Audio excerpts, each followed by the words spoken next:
disasters, and more recently, the decline in African currencies to the US dollar, which is the currency of trade for fertilizer. So we are very pleased to have Tom to come and give us our framing presentation, and thereafter I will call to the stage our 6 panelists for our first session. Thank you.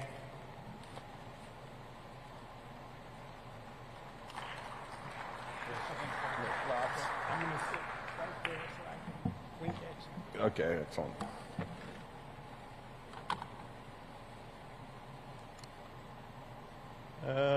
See if I can.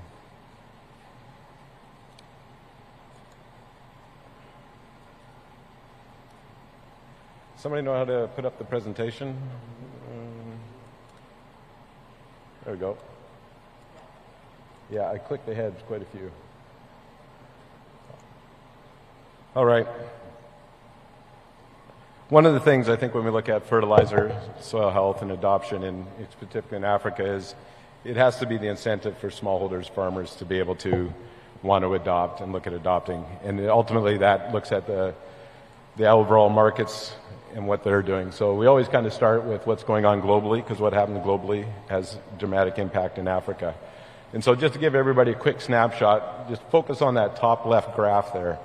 And what you'll see is those 2 red bands, that represents 2 ranges in what global agriculture trades in terms of the stock-to-use ratio. So that gold line, that is the percentage of inventory we have left at the end of the year on all major grain and oilseeds globally. As you can see, when it gets up to 19%, suddenly that's a surplus. The market sends signals to the farmers, we don't need more. In fact, you create farm crises in terms of profitability. And it tells the market, we're getting long food, we're getting short food. You only got to go down 3 percentage points and you spark a food crisis, right? So it's a very narrow band that we trade in, but it's a cyclical band. So some key messages here is we're still falling behind. In the last 4 years, we have actually consumed more than we produced, even though we've had record crops globally. So that consumption rate ticks up at 2.2% a year pretty consistently on a global scale. So every year, the food systems globally needs to produce more. Now, fortunately, when we look at 2023, which is actually just starting right now, 23-24 season, we are forecasting a projection to go back up above that 16% threshold line, which really kind of sparks a food crisis. But it's telling us we're not that far out of the crisis. So the lesson here for us is we're moving up, but we're in very, very precocious situation. How does that look for Africa? So in sub-Saharan Africa, if you look at the left graph, that's looking at total production, again, of just the major grains and oilseeds in sub-Saharan Africa versus the use. It's actually quite interesting when you look and see that the projected rate of consumption has been moving at a 3.5%, and when we look at consumption, it's actually 3.4%, or production 3.4%. So we're not trailing that far behind, and we're doing pretty well. And actually, when you look at the bottom right-hand graph, that's actually looking at the net deficit on all major grains and oilseeds. And it's quite encouraging to say that we've been around the 37 million tons for about 8 years now. This is despite consumption dramatically increasing, right? We're increasing at a rate of about 3.5% in sub-Saharan Africa.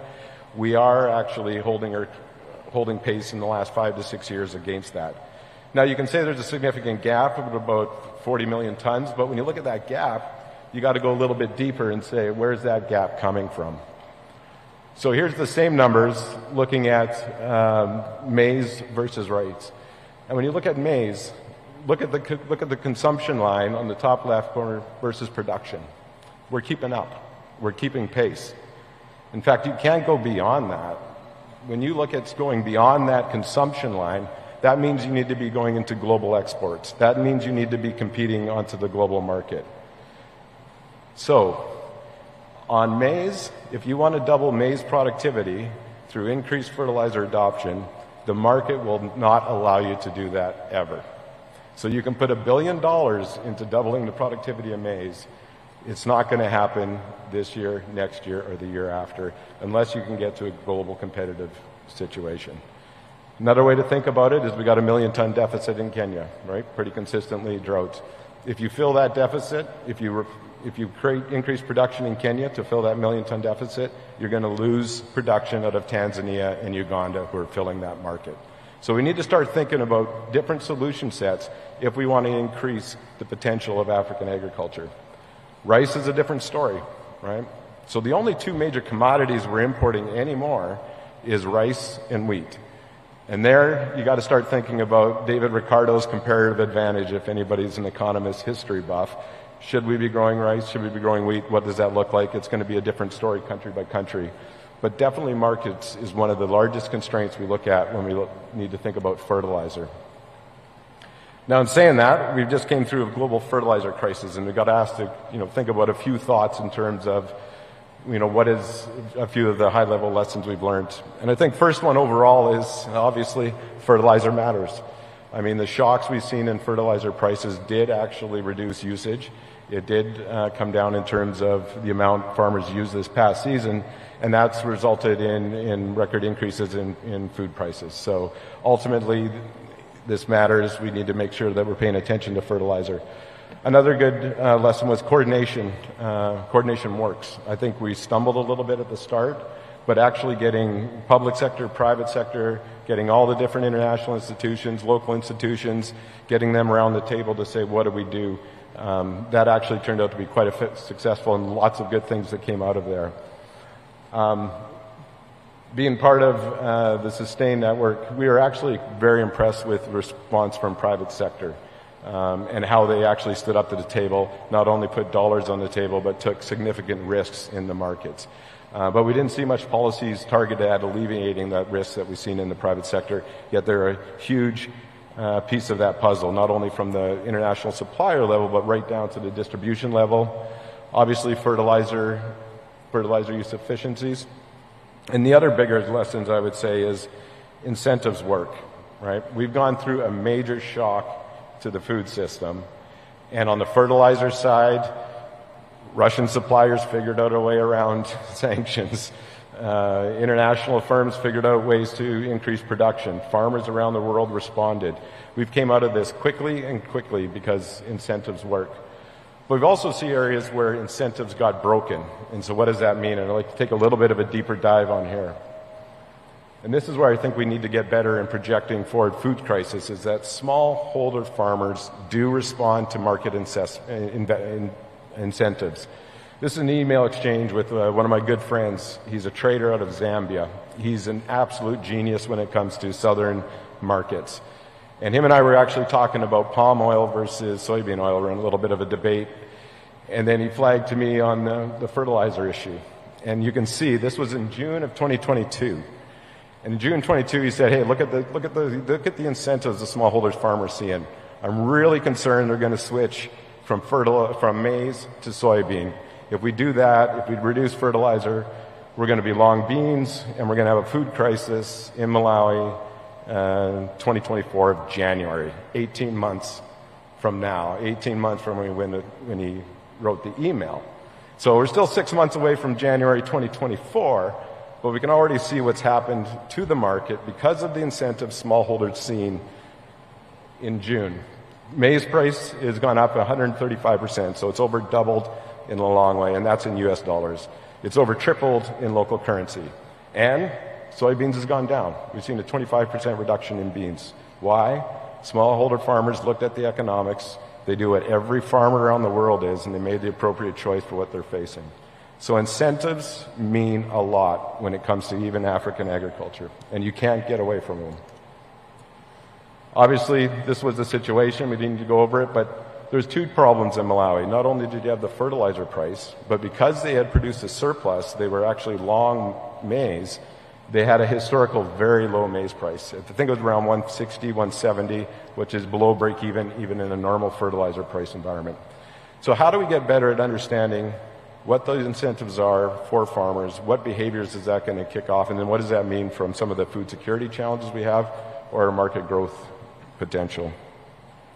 Another thing to look forward into is saying, what do we do about this?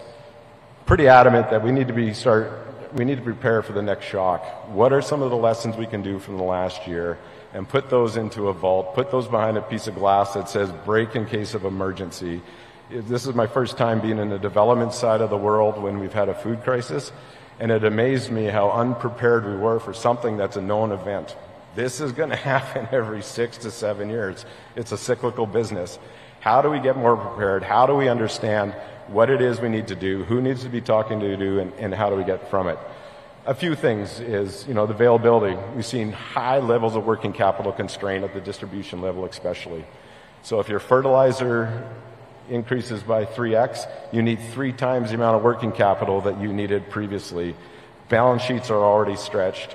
We need to be able to have support to come in there and backstop that with guarantees, such as the AFFM is working on and AFAP is working on, to say, in a time of crisis, can we have that standing mechanism ready to go to ramp up guarantees from the development to multilaterals to say, we'll backstop you with that risk.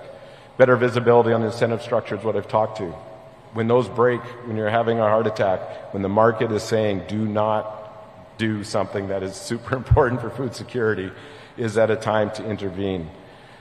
And then when we look at policies, a lot of work needs to be done around how do you actually take risk out of the system, not every day, but under those extreme environments, because ultimately it's not governments who deliver fertilizer, it's the industry.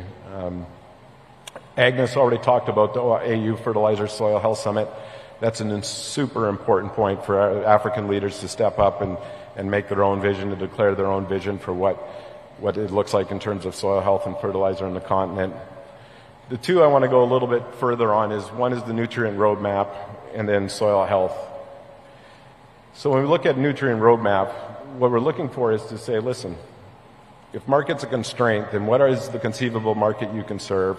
What does that look like out into 2040? And what does that mean from a nutrient requirement you would need to be able to grow that food production? So it's a different way of looking at it, but it also actually frames it into what the potential is from an actual incentive structure. So this is preliminary. It's not accurate, so don't quote those numbers down. But if you take Tanzania today and you forecast what food consumption is out to 2040, which is pretty easy to do. It's population growth, there's some assumptions around economic growth, and that's pretty predictable in terms of what the demand pattern would be. Right? If you consume that or take that out to 2040, you can say this is what consumption is going to look like. What is production going to look like? It's coming down with climate change, right? But what's not baked into this number, is there's zero genetic gain. So we know Tari is going to produce better seeds.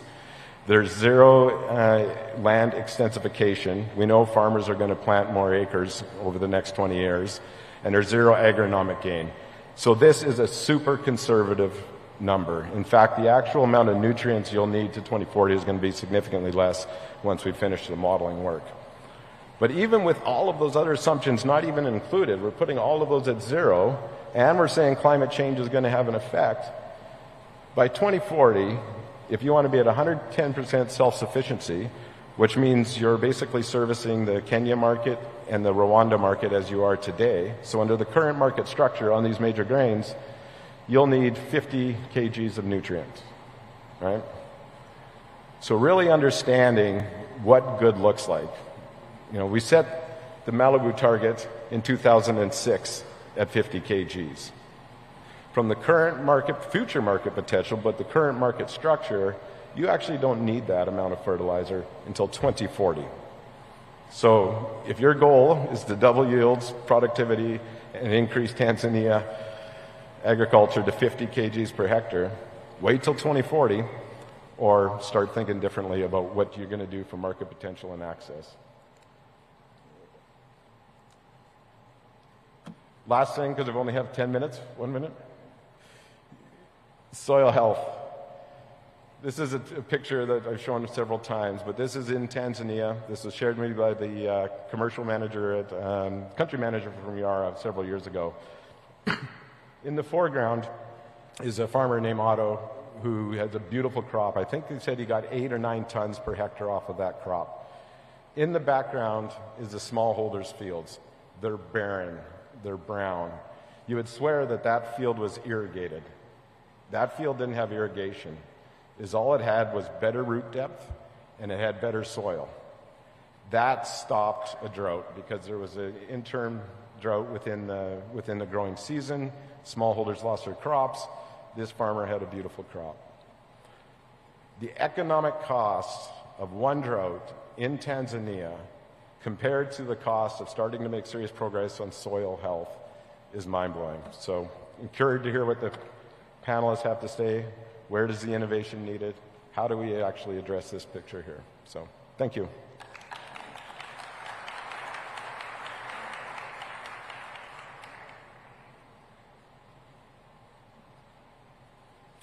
So colleagues, I'm going to just tell you right up front, everybody who will come to the stage this afternoon is very passionate about these things.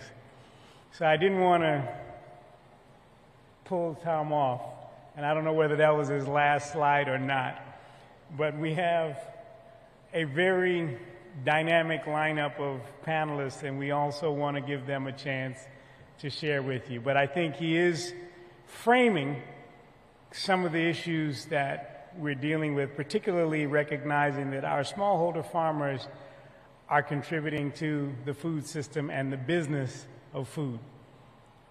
I want to invite our 6 panelists up, and the way that we'll run the panel is that we have a set of questions that we will ask them to respond to, and then I want to make sure that actually the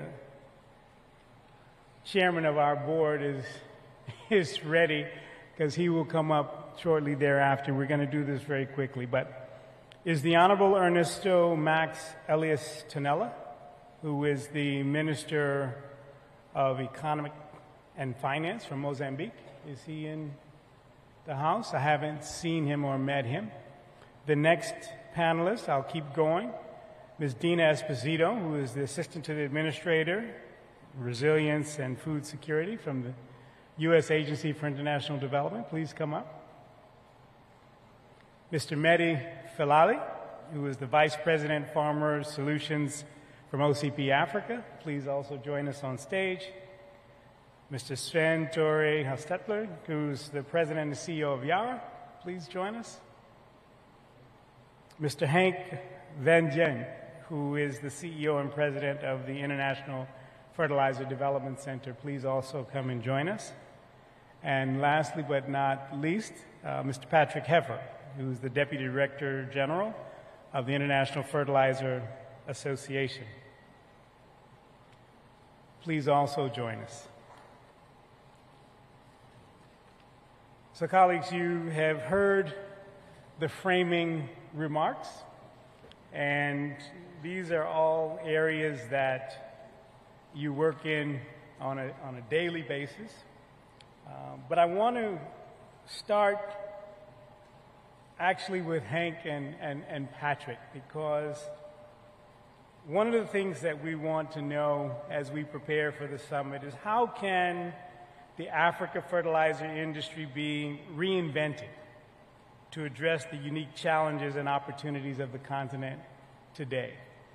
And I think I will start with you, Patrick, because you represent the industry association from a very big picture, and then I'll ask the same question to Hank.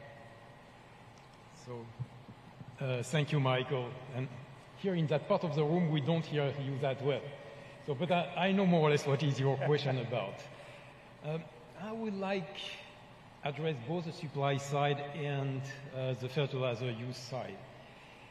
So, according to what I have heard since yesterday, there is really a consensus that we need to produce more fertilizers in Africa to reduce reliance on imports, to reduce our exposure to future crises. We know there will be others, we don't know when. And also, because African farmers, today they compete with farmers from the rest of the world, but tomorrow they are also likely to compete with other industries, especially the shipping industry, which might use ammonia as a preferred fuel to substitute fossil fuels. So low carbon technologies offer great opportunities, and here can be ammonia production with carbon capture and storage and use, or it can be using as well renewable energy, whether that's solar, wind, hydro, or geothermal energy, and there is plenty of this across Africa. And more recently, if we look even further to the future, there might be opportunities in terms of using what we call geologic hydrogen, which can be drilled and could serve as well as a raw material for producing nitrogen fertilizers. So there is potential. And what is interesting with these technologies, especially green ammonia technology using renewable, is that it can be decentralized, can be considered not only with the current model where, let's say, nitrogen fertilizer production is made largely where you have large availabilities of natural gas. Here it could be done in different parts of Africa where you have these renewable energies, and it could be done also at different scales, from small to large scale. Also something important, and that was mentioned several times in terms of supply, is not only about fertilizers. There is a need to address soil pH, and therefore a need for the fertilizer industry to partner with the liming industry. On the fertilizer use side now, we need to be more farmer-centric. It means developing solutions that are relevant to the farmers, that will help them improve crop productivity, improve profitability, and also be more resilient. And what we see already in the fertilizer industry, and that will continue in the future, is that companies are moving from, let's say, supplying mineral fertilizers to providing plant nutrition solutions. That's not only mineral fertilizers, that can be organic fertilizers, can be microbials, can be digital solutions to help farmers apply fertilizer more efficiently. And we can even go further and be provider of farming solutions. And finally, I would say soil health. That's also something that needs to be paid due attention by the industry. Several members of the IFA are involved in soil mapping, in soil testing. By the way, one of the nicest soil testing laboratory can be found in one of our member companies in South Africa. So in Africa, there are also companies with very strong soil health management capacities. And lastly, human nutrition and health. So we talked about soil health, but there is a clear link as well with human nutrition and health. And here there is a potential with agronomic biofortification by adding micronutrients, especially zinc, selenium, and iodine to fertilizers to improve the human intake in these nutrients and improve human health. Thank you.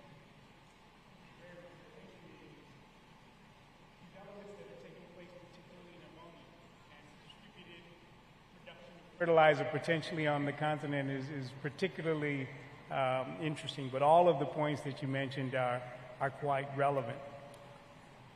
I want to move to you, Hank, because IFDC I know works globally, but you have a particular focus on the continent.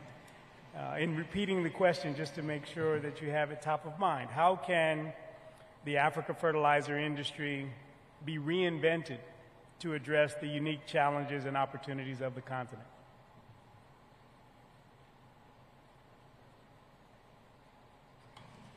Yeah, thank you, Michael. It's an interesting question.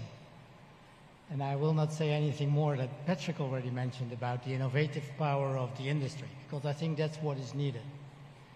And like Dr. Kalibata mentioned, the summit was foreseen in June, but now is in November. So this meeting at the AGRF creates the opportunity to work together towards the summit. Because in the end, there is a direct need of innovation and collaboration between the industry on this side, where we are sitting now, and the farmer community and academia to address fertilizer and soil health as on a holistic way, to assure that mineral fertilizer contributes to improvement of soil and soil health, contributes to agriculture productivity, but looking at it from a holistic perspective. a bit in line with what Patrick said, is there is a need from the industry to look at how can you add micronutrients, microbiology, stimulants to your fertilizer, which is used by farmers, to improve your soil health. And I think that's the main request to all of you, also for the summit and for the next 10 years. How can we innovate in a local way to assure that farmers have access to nutrients, which are maybe locally produced when we look at manure or other local sources of nutrients? And how can we add mineral fertilizers available mostly from abroad to assure that there is higher productivity? And like Tom Keogh said, our 50 kgs, which we stated in 2006 in Abuja, luckily we still have 20 years left to assure that we can use 50 kgs in average. We are now roughly at 19 in Africa. So we still have some time to build up to 50 kgs. But also the thinking of 50 kgs in Abuja 2006 in comparison to what we think in the summit 2023 is changed. So there are opportunities for different nutrients, different sources of nutrients which are locally available, including the fertilizers which we bring in from the industry present here. So innovation is the power, but innovation together is the only way forward to address fertilizer and soil health. Thank you, Michael.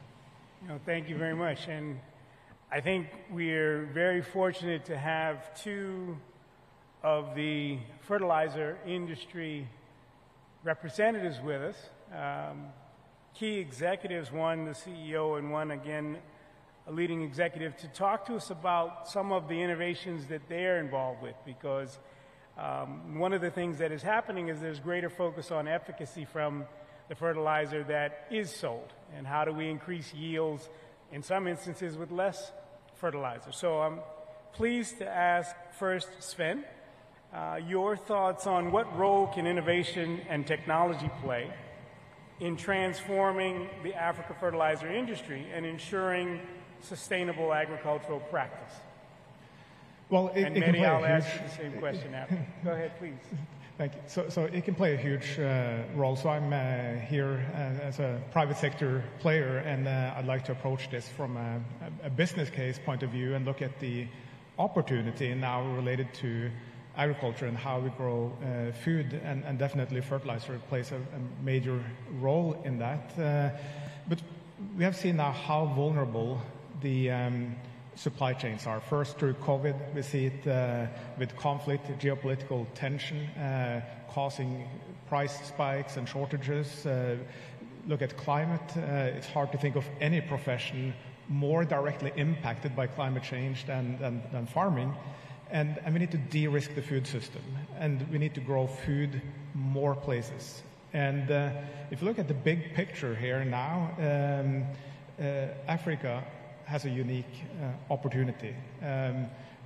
It also stands to double the population from now until 2050. But already today there's a deficit. The food import bill in Africa is between $50 and $75 billion a year, so there's a huge captive market.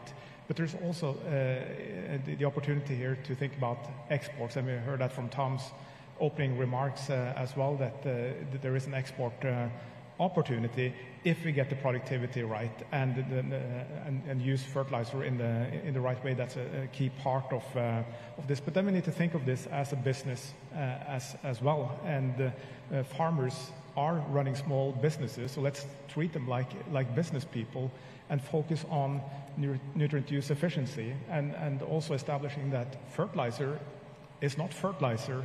It needs to be tailored directly to the needs of the farmer, to the crop, and to the soil, so that we add back the right nutrients at the right time, and not too much either, because then you risk doing more harm than good. And here with technology, the knowledge that previously would only be available to large-scale farmers can now be in the hand of the smallholder farmers through mobile phones or smartphones. And but then we need to have a supportive framework around that. And Sustain Africa was mentioned, which is a great direct initiative to support predictability for farmers, making sure they get the right nutrients, and also the direct impact that came from that should serve as an inspiration for how policy is created for the long term and much broader than Sustain Africa as well. And we see it every day that when we're out in the fields working with the farmers, instead of just focusing on 3 major nutrients, if you add 3-4 more nutrients, as we do in the MyCrop solution, you get a much more complex solution to the farmer, and we see the immediate impact to the yields, which again turn this into businesses. So for us from the fertilizer industry, it isn't about just pushing maximum amount of fertilizer. It's about doing it in the right way, with tailored solutions, working with the farmers, focusing on soil health. Because when you get soil health for free, where you get soil health, you get so many other things for free. It's more resistant to drought, to flooding, to heat, and also to cold spells. And on top of it, you get more nutritious food. And the fertilizer industry certainly has a role to play in that, but it's one that we cannot do alone. We need to do this in partnerships across the value chains, but also with governments to get this right. Thanks. No, excellent. Thank you for that. Mehdi, I'd like to have you share with the colleagues the work that OCP is doing in terms of innovating both with the product, but also in helping some of the SMEs that are part of the value chain for distribution. Please. Yes. Thank you very much, Michael, for the question. Please enable me to answer to the question about reinventing, how to reinvent. Can you hear in the back? I just want to make sure. I think you just move your mic a little bit closer to you. It's better like this? Okay. So I was saying, please enable me to answer to the question about how to reinvent our industry. Please. I think if we take at global level, I think we have to shift our paradigm. We have to transit from extreme intensive farming to new sustainable models. And those new sustainable models should have soil health at the center of those models. For sure, at Africa, we are not at this level because we are suffering from low productivity. But I believe that we should do a shortcut and apply directly those new sustainable model based on soil health at the center. To do so, we should apply a scientific approach. First of all, we should understand our soils and their complexity. What are the needs of our soils? What are the cycles? What are the constituents of health of our soils? Then, so for that, at OCP Group, we are investing heavily in digital soil mapping to understand first the needs of our soils, and we have been conducting digital soil mapping in 50 million hectares across the continent with our international and local partners and research institutions and universities. And also we are investing a lot in integrated soil health management approach by working in various programs in more than 10 countries that are developing solutions that are targeting more than 90 million hectares of integrated soil health management in terms of finding solutions to acidic soils, finding solutions to high salinity soils, improving the biodiversity of soils and microbiome. And this is, for us, the first step to get an efficient fertilization. Then when we get all this knowledge about the soil, we can develop the efficient fertilization through various approaches. One of them, it is the 4R, right nutrients, right place, right time, and right rate. And this combined with a customization approach, bringing just the needed nutrients of the soil and the crops, enable us to increase the productivity. And we have some examples with our demo plots. We have been conducting just this year 5,000 demo plots across the continent to disseminate all this good agronomic practice. We have been noticing an increase of yield between 20 to 40% in crops like maize, rice, and potatoes in Rwanda, in Ghana, in Nigeria, and in Ethiopia. To emphasize this, when we combine this 4R and the customization approach with integrated soil health management, the increase of yield can be even much higher. And we are noticing an increase of yield that can exceed 100%, for example, in teff, in Ethiopia, and also in maize, in rice, and in pine nuts in Côte d'Ivoire. So for us, this is the best way to reinvent, let's say, our industry to support the food security in the continent in a sustainable way. No, thank you. I think from your remarks and some of the conversations we've had so far, because as we plan for the African Fertilizer and Soil Health Summit 2023, we have looked back at 2006, and I think one of the big differences is this greater concentration on soil health and the impact of soil health in terms of creating the yield. So appreciate those remarks. I'd like to have our last question posed to Dina, and you've had a chance to hear from the colleagues. In what ways, because it hadn't been mentioned, it kind of was mentioned in Hank's presentation about the private sector on this side of the lake, if you will, and then the global private sector. But in what ways do you see the private sector being able to collaborate with governments and also international organizations toward driving investment and innovation in terms of improving Africa's fertilizer industry? Thank you so much for the question, and it's a pleasure to be on this panel with our private sector, international organization, association partners, social enterprises. This is the kind of partnerships that I think we're talking about to deliver on the vision for the African Union Soil Health and Fertilizer Summit and Action Plan. USAID is a development agency. We invest about $1 billion a year in our Global Hunger Initiative, which is called Feed the Future. And Africa receives more than any other region of the world of those resources. About 45% of that money each year comes here.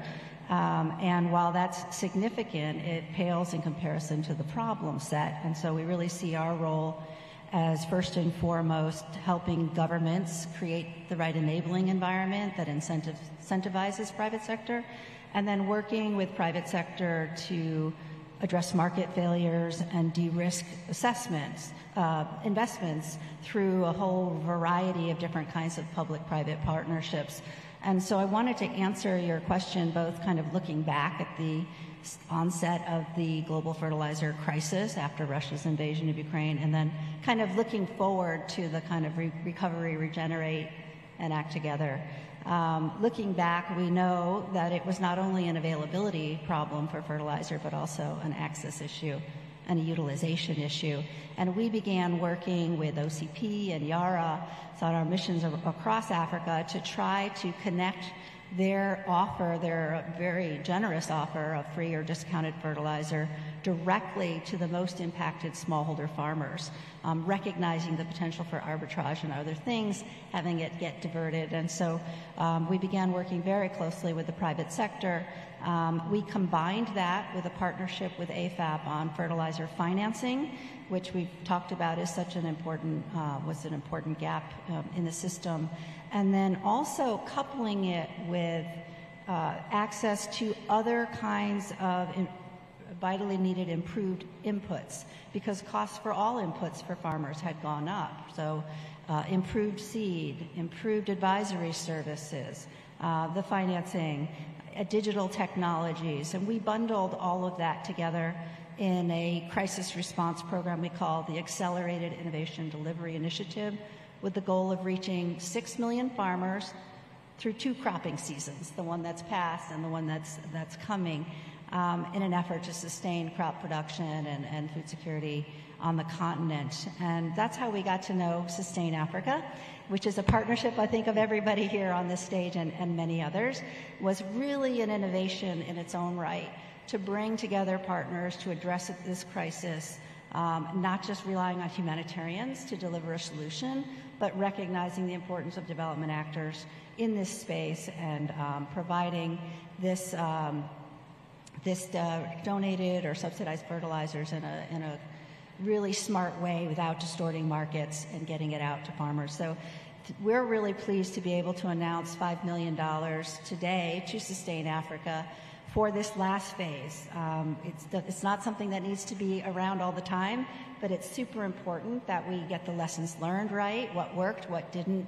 How do we put on the shelf a rapid mobilization mechanism so we're not mucking around and losing a lot of time the way we did, I think, the first time around, and really recognizing that early warning, early response is not just a humanitarian issue, it's a development agenda, and incorporating risk into our investments becomes so important. So that's kind of on the looking back side. On the looking forward side, AID is really focused on these issues of if fertilizer is available, how do we really facilitate access and utilization? We really came to understand as we reflected on the problem that those farmers who are using fertilizer on the continent were often using 2 to 4 times more than they actually needed. And that really comes to the fore when you don't have a lot of fertilizer, right? How do you use it more efficiently? And that those who did use it were getting a very poor return on their investment. The productivity was just really not there. And so we do intend to invest significantly in soil health and fertilizer use efficiency that we have in the past, but this really becomes even more central. As you've said, it's really the crisis. If there's a silver lining to the crisis, it's that it's really built a huge amount of momentum and consensus around this very issue. And now we have the Soil Health and Fertilizer Summit, which gives us all the moment to come together with a collaboration and a coordinated plan. We are, as part of our investment there, we'll be talking more about it there, scaling an approach that we call space to place, because it combines geospatial technology, soil mapping, improved soil mapping, with on-farm knowledge and advisory services, very much as you've described, that OCP is one of many organizations that actually have come around to it. They may not call it space to place, but it's an approach that's coming across the continent, and we're committed to scaling that approach in 4 to 5 agroecological zones in partnership with governments and all of the folks here and beyond, really to get the right fertilizer in the right amounts, in the right place, at the right time, to improve the value proposition of using fertilizer and improving productivity. Ethiopia, as you've mentioned, is already scaling this approach because it has been demonstrated to reduce fertilizer wastage by up to 80% and improve on-farm productivity. It is combined with this integrated soil fertility management approach because we know that just the fertilizer alone is not delivering on what's needed. And so it's an important integration of approaches, and one that private sector fertilizer companies, development organizations, social enterprises, and more are really looking at. So we invite others to join us to make investments that contribute to the Soil Health and Fertilizer Action Plan, to come to that meeting, but even more importantly, to stay on to figure out how we're going to get a broad coalition of really diverse partners together to deliver on the plan, because it's a very integrated, it's not just about soil health or fertilizer use efficiency. It's about finance, it's about trade, It's about policy and regulatory reform. And so it will take a broad coalition of partners, and we're very much looking forward to working with all of you on that. Thank you very much. I am mindful of time because I know that there are probably questions, and I would have liked to have a second round, but I want to ask you all to give a round of applause for our first panel. I'm going to ask the panel please to return to their seats, and I'm going to actually hand over to the second moderator of the session this afternoon. And just again to frame this for you, the theme of the second session is soil health in food systems, feeding a growing continent. And to handle these duties, I'd like to invite Dr. Natrenga Sanginga. Many of you may know him as the former Director General for West and Central Africa of SEGIR and the former DG of IATA. I learned this morning that he is soon to be the Special Envoy for the Feed Africa Summit, so I'll give him a present title. And of course, as I mentioned, he is our board chairman of AFAP, so we're particularly proud to have him come up. Thank you. Round of applause.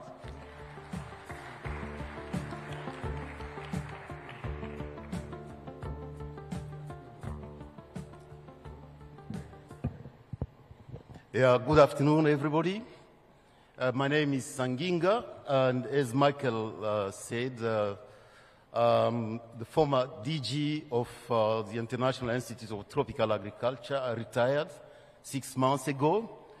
And just like the former Prime Minister of Tanzania indicated, him being the chairman of the Presidential Advisory Council of Tanzania, 2 weeks ago, I was nominated to be as well the chairman of the Presidential Council for the DRC, DR Congo. But here I'm going to, thank you. And I'm a soil scientist and worked for a long time at IITA. In the 80s and 90s, there was a kind of ideological divide in terms of soil science. There's a group of people who thought that Africa has to use low-input agriculture. And I remember, as a scientist, even a soil scientist at IITA, during those periods in the 80s, we were almost prevented to use fertilizer in our research. And we spent almost 20 years working on agroforestry, organic inputs. And a group of us, I think Dr. Van Looy is here, we thought that was wrong. That was putting Africa at a wrong step. And approached Dr. Adesina, who was a scientist working at Rockefeller Foundation. During that period, in 2006, we went and met President Obasanjo. And he asked us a very simple question. Why are we not using fertilizer in Nigeria? And the answer was, even at IIT, we are not doing research on that because they're using low inputs. And we organized a summit in Abuja, and the recommendation became quite clear that we had to use not only 50 kilograms of fertilizer, but it has to be combined to some organic inputs. And there, I think the idea of integrated soil fertility management took place. And 17 years later, we are going to organize a summit, which is called Fertilizer and Soil Health Summit. I was with President Obasanjo yesterday, and I tried to explain to him what we are trying to do, and ask me a very simple question. Dr. Sanginga, can you define soil health for me? And I'm going to ask my panel, basically to explain, if they have to explain to my grandmother what soil health means and what's going to be the impact of soil health on her small plot, it will be a very interesting question, and I'm sure some of the president would like to basically have an answer to a very, very, very simple question. And here I'm just trying to prevent that we, again, get taken by ideology. For talking about agroecology for this moment, you don't know exactly what they mean. So it will be very good for the summit that is really coming, that we speak. We have a common definition of what fertilizer and soil health mean and how we can measure that. So I would like probably for this panel to invite the speaker. The Minister of Rwanda is going to give us a keynote address. Please welcome, Honorable. Thank you.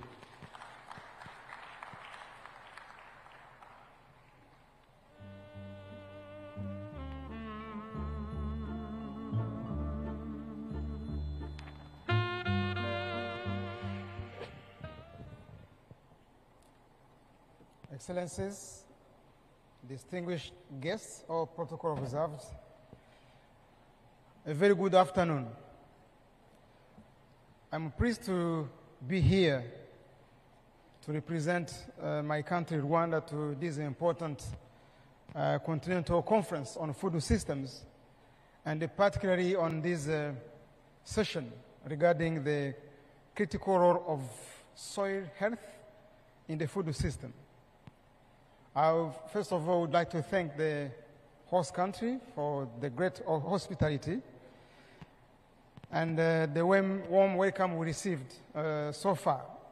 We all recognize that soil health is an essential part of the agriculture sector and hence the core to our food systems. It presents the foundation upon which our crops grow. Our livelihoods depends on that, and our continent's food security is built on the soil health. It is more urgent than ever to reverse soil degradation and tackle its effect on food systems.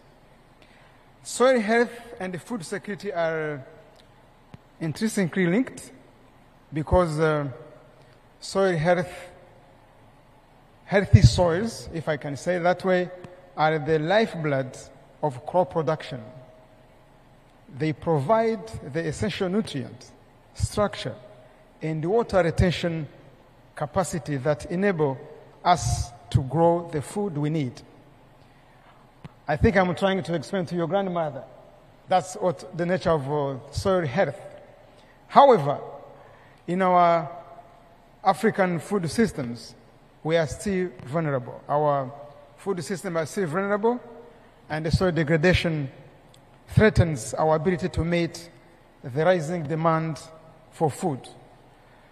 So as we look for the future, we must take stock of the immense challenges and opportunities that lie ahead in our quest to feed a rapidly growing continent. If I may give the examples of my own country, Rwanda, soil erosion is still one of the most serious environmental problems because many catchment areas in Rwanda are being affected. About 45% of the nation's arable land is exposed to high erosion risk. This vulnerability to erosion has detrimental impact on agricultural productivity, of course. The challenges are real and they demand our urgent attention. Soil erosion, nutrient depletion, contamination, and the impact of climate change are taking a toll on our soils. These challenges are not insurmountable, which is a good news, but they require concerted efforts and innovative solutions. Among these solutions are the strengthening of the erosion control techniques. I think the panel will go into details, but the promotion also of smart climate agriculture, conservation agriculture, techniques that preserve soil health and fertility. We need to secure land tenure, launching effective education programs, strengthening extension services, establish national soil information systems, and fostering international technical and scientific collaboration. In Rwanda, we are trying to do some initiatives. For example, when we trying last year, 2022, we tried to roll out conservation agriculture techniques, where we do minimum tilling of the soil, where we have initiated the demo plots of conservation agriculture among all 500 sectors of our country. We are building fertilizer blending plant in Rwanda, where we'll be able to fertilize the soil depending on the nature of the soil. We are introducing soil testing, and the future use of organic fertilizer will be based on the nature of the soil so that we don't harm. We will be bidding on the soil what the soil really needs. And we believe that this October we'll be able to start this business because our fertilizer blending plant is being completed in a partnership with the Rwanda fertilizer company. We do together with the government of Morocco, OCP. And we believe this will be a game changer for our soils as long as agriculture is concerned. We also try to mobilize our farmers to use more organic fertilizers and develop or be able to manufacture their own compost from livestock to make sure we do complementarity, because not only organic fertilizer the mineral organizers will not make it until we combine with the organic fertilizers, and that our farmers have the capacity and the capability to make. We are trying to promote water efficiency, water use efficiency, and very recently we have graduated the first cohort of university students who were doing conservation agriculture in our Institute of Conservation Agriculture. That is 3 years old in Rwanda. They do conservation agriculture, they do cropping, they do value addition, they do poultry, they do dairy processing, and all in a conservative way. So we are sure that together as a continent, we must tap into the opportunities that the continent is offering to make sure we conserve our soils. We must also formulate, revise, and implement policies and actions towards healthy soils for sustainable agriculture. In conclusion, ladies and gentlemen, let us remember the critical importance of soil health in our pursuit of food security. This is both a matter of national and continental security. We should commit to this cause unreservedly. Our actions today will shape the food security landscape for future generations. I urge, therefore, all of us to work together, share knowledge, and implement sustainable practices that will ensure the future of the continent. Let there be food on the African continent. I thank you for your attention.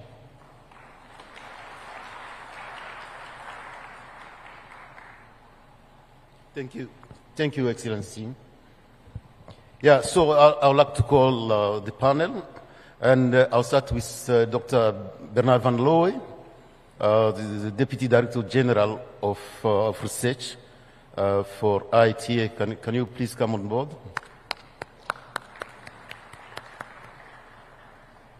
The second panelist will be Dr. Tilahun Ahmad, the head of resilience and climate and soil fertility at AGRA. Dr. Joe Cornelius, CEO of Bill and Melinda Agriculture Innovations. Yeah, please, come on board. Dr. Leg Ann Winawoke, she's the lead of Coalition for Action on Soil Health at ECRAF C4. Come on board, please. Mr. Nico Jansen, the Program Manager of Agriculture Livelihoods at IKEA Foundation. Come on board, please.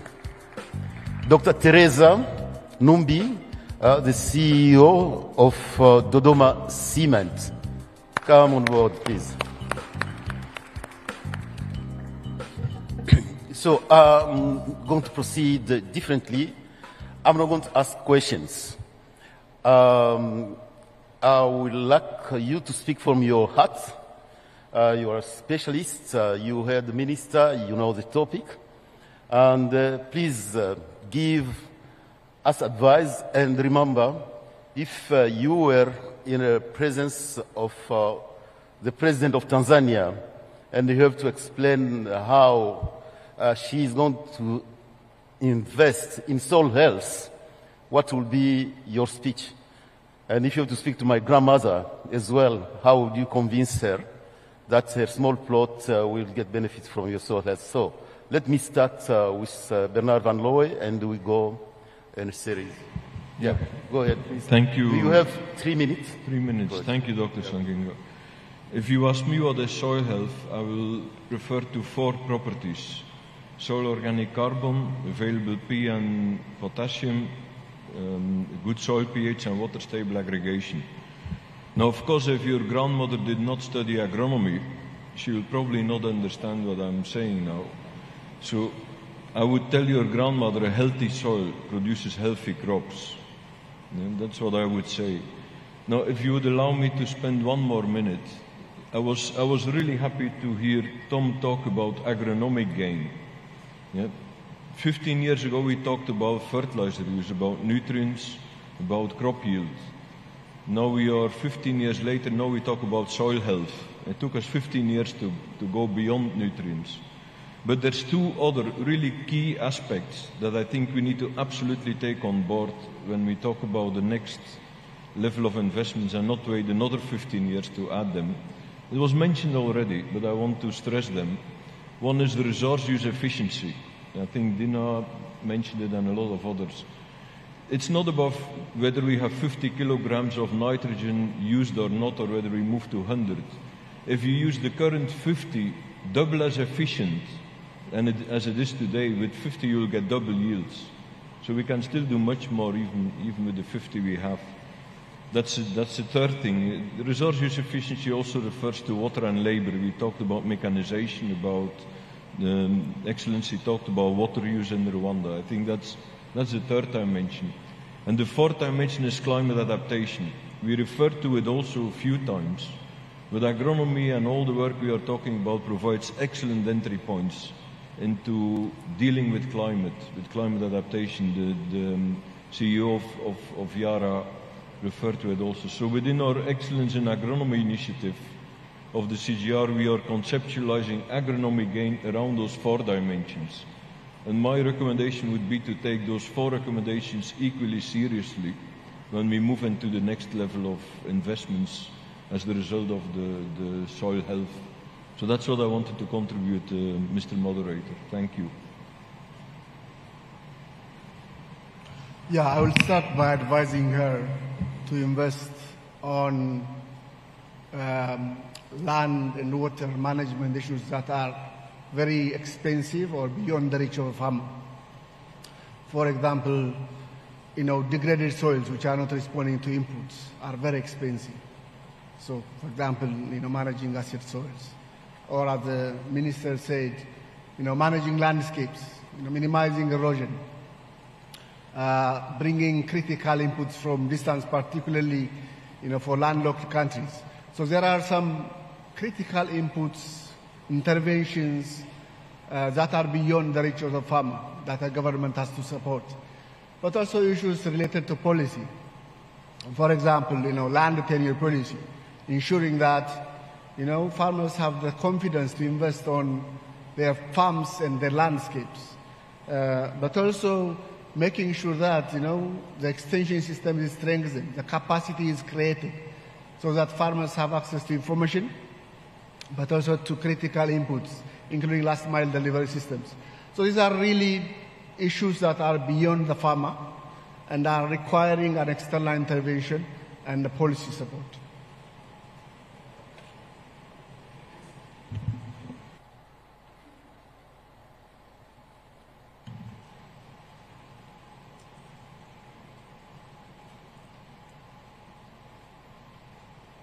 I've been a farmer my entire life, and it's amazing to me that over 10,000 years, we have not had the ability, capability, resources, or tools to actually enhance and improve the single most important natural resource on this planet.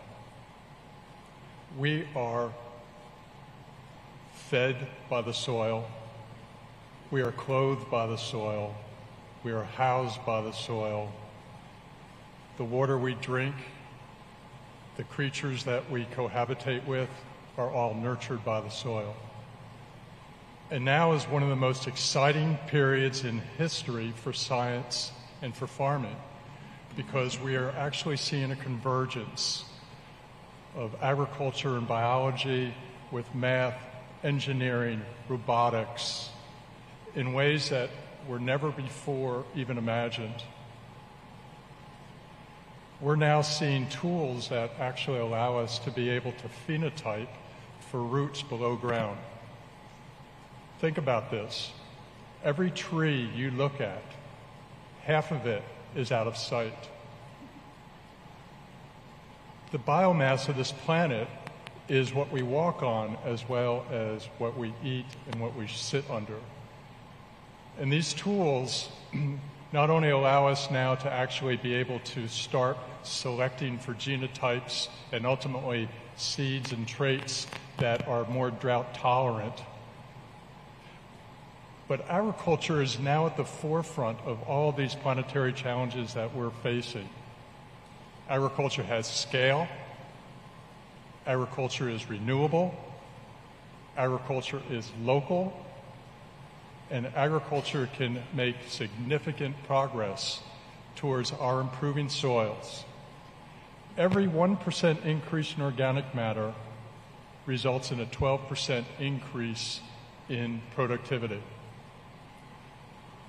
And half the fertilizer we apply to soils is lost either to the atmosphere or to water.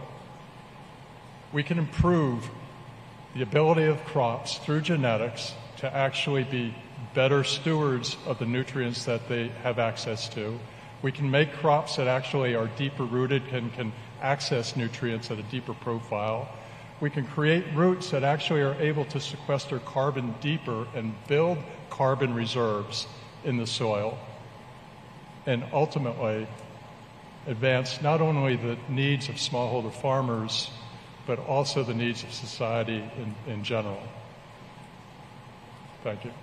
One thing you taught me is to always speak from the heart, so I will continue to do so. So I'm Lee Winowicki. I'm a soil scientist at World Agroforestry based in Nairobi, but my career in soil health started here in Tanzania, working with Seliani in Arusha. So I'm so pleased to be back here and to share some of the insights I've learned. And building on what our speaker just said, soil is so often overlooked. And we all have a real duty and responsibility to make sure that is no longer the case. In fact, I'll take my 3 minutes for us to reflect on Tom's photo. That photo of the barren land, the degraded soil, eroded soil. It's estimated that over 30% of the Earth's surface is degraded, meaning that soil can no longer provide vital ecosystem services, carbon sequestration, water purification, and of course what most people at this conference have been focusing on, nutritious food. So now is the time. Soil health is on the agenda to start building healthy soil ecosystems. So I want to just reflect on 3 principles. 1, we must do everything we can to stop further erosion, to stop further degradation. Let's make sure the next IPBES report comes out saying we have decreased erosion globally. 2nd, we must give back. We keep taking from the soil without giving back. Dr. Lal says soil is like our bank account. You can't keep withdrawing from it. You need to give back. And the 3rd principle is building on what you said. We need to start thinking of soil as a unifier, as this entry point for climate action, climate change mitigation, and adaptation. Building healthy soil ecosystems contributes to ecosystem restoration. Many African governments have committed to AFAR 100 to restore ecosystems. Finally, biodiversity. Soil is the most biodiverse ecosystem in the world, and we can really use soil to contribute to all of these goals, including food and nutrition security. So that means we must work together urgently. And remember, building healthy soil means we're building a healthy planet.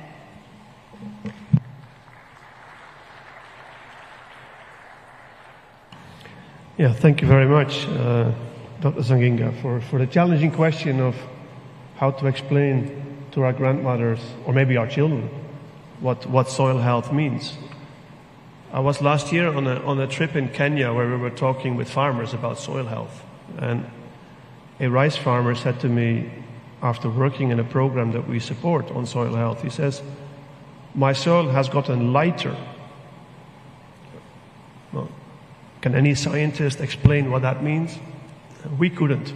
So I think also there we have to build a lot on what is still there in indigenous and local knowledge about soil health. Because before fertilizers were there, farmers also knew how to sustainably grow crops. Yes, population has increased. Yes, we're asking more.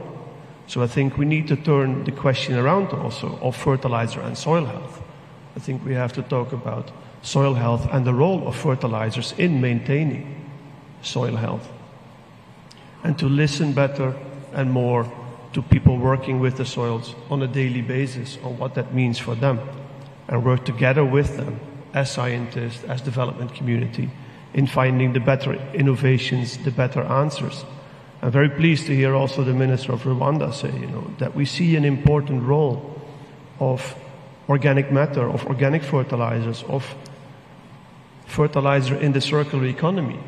Why is it that we're trucking on a daily basis enormous amounts of organic matter into landfills where we leave it to rot? Where we could, with a bit of innovation and some investment in that innovation, maybe look at how can we turn that back into the soils where it originally came from. So that's also where we as IKEA Foundation are supporting partners to work on those innovations together with farmers, together with scientists, and together with investments to develop the business cases for that.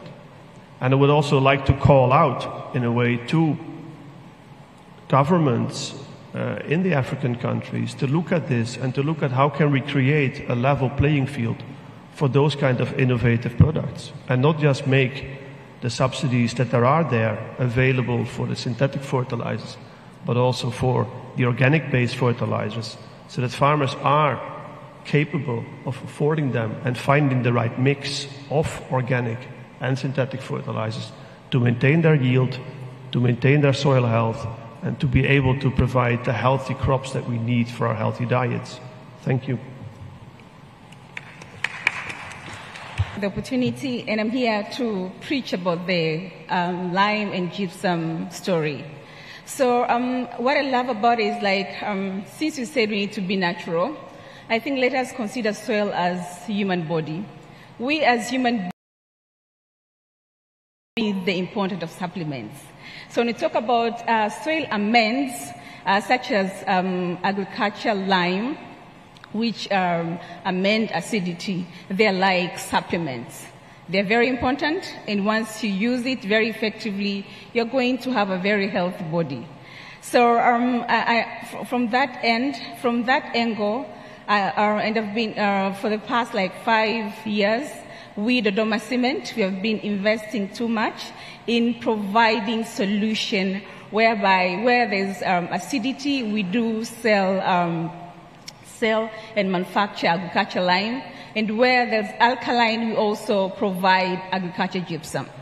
However, for the past, I'm just talking about the past 5 years, there has been a very low appetite. By 2020, we were able to reach to almost 50,000 smallholder farmers. So in terms of knowledge, they are aware about what is required for them to prosper in agriculture activities. However, their appetite of applying or using lime to their cultivated land is still very minimum. And as a result, they don't see value in whatever they're aiming at or in their production daily. So what we think and what I recommend, I think nations government, they need to amplify on the use of these soil amends, because they are very vital to especially to smallholder farmers. We as the Dodoma Cement, we don't feel a bigger challenge when it comes to commercial farmers, whereby they know exactly what they're supposed to do. If I recall you back to the picture displayed by a presenter from Melinda Gates, you saw there were two farms. One, it might be somebody who is very knowledgeable on the importance and proper application or proper adaptation of these soil amends. But the other smallholder farmers, which was back behind, somehow, somewhere, they lack this kind of knowledge on the importance of this particular supplement. So to us, we see and we need our government to amplify on the better use or on the importance of using soil amends such as agricultural lime for them to get bigger results. Not only that, and for the smallholder farmers, we also need to understand that they listen to what the government says. So this also calls on capacity building to extension services. Most of the private extension service officers are well equipped when it comes to proper adaptation of soil amends. But when it comes to government extension service, these are the people who live with smallholder farmers, and these are the custodian of smallholder farmers. Do we take time to understand what kind of language are they speaking to smallholder farmers? So I think a lot needs to be done to ensure that more capacity building is given to extension officers, especially from the government side. Not only that, I also believe in local content, whereby as African, we also need to invest and promote locally investors that are providing solutions to the continent. I can also speak to Dodoma Cement. Currently, there is a need, for instance, in Tanzania, to have proper investment when it comes to granulated lime, which is a little bit more effective in Tanzanian perspective, as well as it's cost less compared to the rest of the lime. So what we need as a private sector as well as the government, we need to support this solution provider, especially that has a local test, because we understand what the local needs. And not only that, another thing that I think we also need to build on is to support people who are dedicated when it comes to soil health agenda. I can be very sure that a lot has been done with people like Sagot, whereby Sagot and other partners, they have initiated a place whereby we have customized agriculture agronomy for agriculture line. So that means if we support people like Sagot and the rest of the developing partner to preach something about soil health, I believe that we're going to reach the soil vision the health soil vision that we as Africans we are demanding. And another thing that I also need to pose as a challenge is that we always speak about soil acidity and we forgot about soil alkaline, which is also another challenge that most of the irrigation schemes are facing in Africa. So as we envision on how to protect and promote our soil health, we should also provide a mechanism, a solution, whereby we're going to amend with soil lime as well as agriculture gypsum, so that at least smallholder farmers to increase their appetite to the fertilizer. Why are we saying this is very relevant? Is because you might use 1,000 of fertilizers, but if you don't treat your soil, you're not going to get appropriate results. So we need to combine soil amends with fertilizers, gossip that at least smallholder farmers they can easily get a test as well as to see tangible result in the investment that they put in agriculture. And that's why people like Dodoma Cement, we are here to serve our smallholder farmers with the best agriculture lime as well as the best agriculture gypsum. That's what I can say for now. Thank you. Yeah, thank you. We have a few minutes left. I'm going to ask you just an advice to President Kalibata, who is organizing the Fertilizer Summit. If you have to tell one thing that we should not do in everything we are talking about, what could be that? To say, don't do this, otherwise you're going to be in trouble with fertilizer and soil health. Just 1 minute for each person. Let me start with Bernard and with you, Teresa. Just one thing we should not do. We should avoid using new terms, new terminology that describes the same thing. I'm often wondering, the speed with which new terms are invented is faster than the speed with which maize yield increases in Africa. It's not about regenerative agriculture, it's not about agroecology, it's not about ISFM, it's about the practices. As my colleague from the Dodoma Lime has explained very well, it's about the practices that people can use, adapt and respond to all those points. Tilaun? Don't rush. It's a process. It's a very slow process. Carbon buildup in the soil takes years. There is a need for transition. There's a need for investments, and farmers are very risk averse. So somebody has to share the costs, the benefits. So it's a process that should come along with support. So don't try to push everything overnight. Yeah, next. So I would suggest that we invest more aggressively in breeders and breeder technologies so that they can bring forward seed platforms that actually will benefit smallholder farmers, benefit soil health, and provide the ecosystem services that are necessary. I would say let's not make the same mistakes we've done before. And specifically, we need massive investments in soil health monitoring to fill these gaps. At C4E-CRAF, we've been leading systematic soil and land health assessments, coupling it with participatory and assisted citizen science tools to engage farmers, landowners, pastoralists to monitor soil health so we can finally fill those key knowledge gaps that people keep complaining we have about how land management influences and impacts soil health indicators. Yeah, thanks. I think I would recommend don't forget to invite the smallholders, the SMEs, the innovators to the table to talk about future-proof products that we can have and need to have to sustain our soil health in Africa.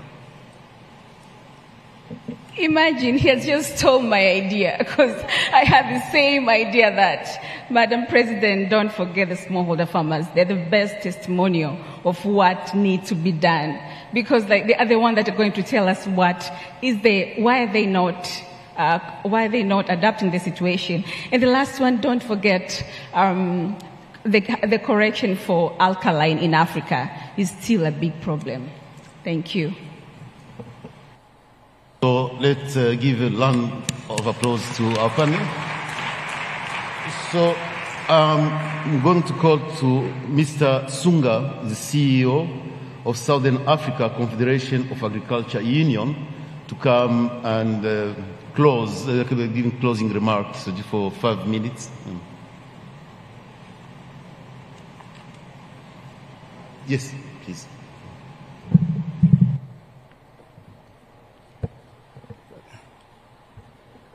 Thank you very much, moderator, and thanks very much for the panel. I'm not thanking them on your behalf, but I just wanted to echo the last two voices about the representation of those that are at the center of what we're talking about, which are the farmers, predominantly smallholder farmers. It's indeed a privilege for me to say a few words. I'll speak from my heart as well. In any case, I'm not a scientist, so I got no option other than to speak from my heart. And just to make a few observations to try and echo some of the sentiments expressed here, but also give a different perspective, maybe a different interpretation. I think the first point really is sometimes statistics lie, or they don't tell the truth, or somewhere in between. You hear that the average usage of fertilizer is this per hectare, or the average yield is this per hectare. But really, is that the correct average we're talking about? If you are going to be aggregating zeros and zeros and zeros together with larger numbers, is that a really true reflection of the average that we really are talking about? If most of the farmers are farming to eat, not farming for surplus, they are not driven by a productivity and efficiency model, can we really batch up all those numbers and say this is average? Shouldn't there be another way of calculating what the average is? Not only in terms of fertilizer use, but also in terms of yields themselves, because you're looking at a gardener, you're looking at someone who's farming to eat, and some of them who are semi-commercial, others commercial. You all lump it up and you come up with an average that can be embarrassing, to say the least, when you project it to the outside world. So let's be careful about what is it that we're using to measure. That speaks to the point of that farmers are not the same. They're widely differentiated. Just to repeat, some farm to eat, it could be more than 60%. Others produce surplus by accident, some by design. Others sell everything they produce. So it has to be horses for courses in terms of fertilizer or soil health sort of discussions. It makes me wonder also, what is the value proposition of soil health improvement, which might be a long journey, to someone who's waiting to get away, run away from agriculture at the very earliest opportunity? How do you sell it to them? To say, invest in soil. But that's not their business. They want to ship out quickly, as soon as possible. So, but there must be some creative ways of still achieving that end of soil health. Perhaps it has to be tied to some safety nets, some payment systems that are sort of tagged to practice rather than to productivity. If you're giving someone a handout, perhaps they also have to do A, B, C, D in terms of soil health. It's also a complicated matter. I don't understand soil health in as much as that I don't understand baby health, or let alone animal health or plant health. And most of us don't. So we need to be careful about whether we understand what actually happens down there in the soil. It might be that we don't know. And I'm hazarding a very good guess here. Most of us don't know. And we speak as if every farmer knows that this is what happens when you put fertilizer. We know that something happens, but do we really know the science of it?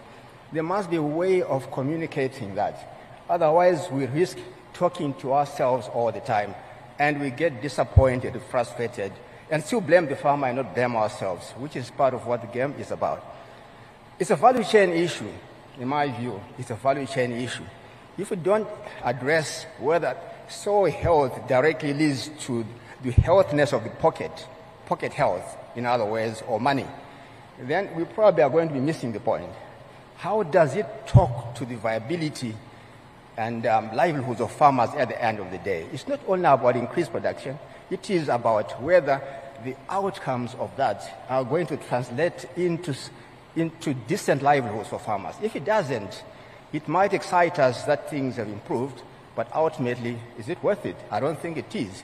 So let's really talk about that. And in any case, if someone sells inputs, sells fertilizer, sells a product, they take their profit there and then and walk away. They are not going to wait for a season that will never come anyway because it's hit by drought, but they walk away. Is that a fair system? Don't we look at some things perhaps that we need to look at? How do we ensure that whoever is along the chain is going to pay for it as well, rather than the farmer and the banker looking at each other at the end of the day when any input supplier, including fertilizer, have walked away, taken their profits. So it has to be a different innovation in terms of how we think, in terms of how we move forward.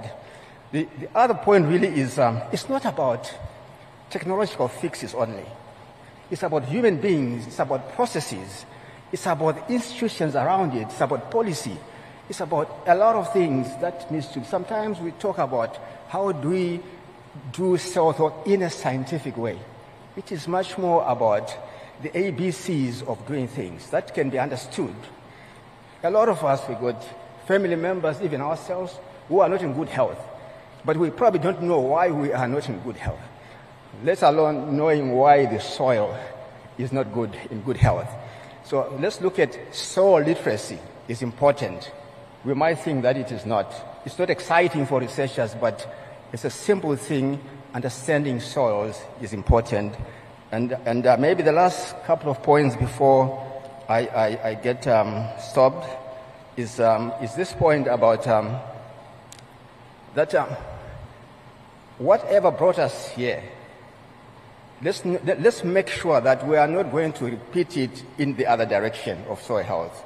Whatever brought us here in terms of mineral fertilizer is not exactly going to be the same outcome if you go into the other direction, because there are software issues here, there are structural issues here that will need to be solved. So it's not just a change of this to that. But I quite like the idea, by the way, of increasing fertilizer production in Africa. But equally disappointed by the lack of discussions around organic fertilizer, increasing production of organic fertilizer. I've seen farms that are producing manure at industrial scale. Why are you not going for those as well? I'm not saying that mineral fertilizer is bad, but there could be other options. My final point perhaps is that it's important for us to speak together, to understand also the softer, maybe more fundamental issues that might actually shed more light into why things might be as they are now. But more fundamentally, what might be required in terms of social engineering or other forms of engineering to really give us the change that we all require at the end of the day. But I want to thank you very much for the opportunity to say a few words. Thanks.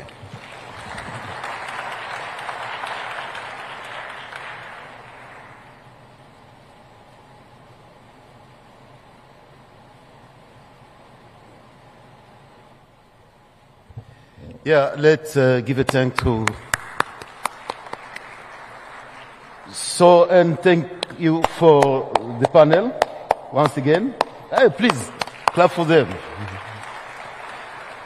So I would like to invite the President of AGRA, the former Prime Minister, and there's two ministers who are there to come to the podium for a picture with the best panel today.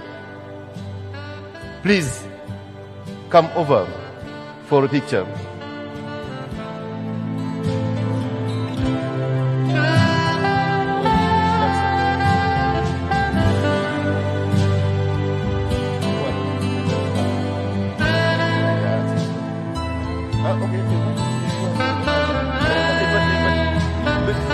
All the panel, please. All the panel.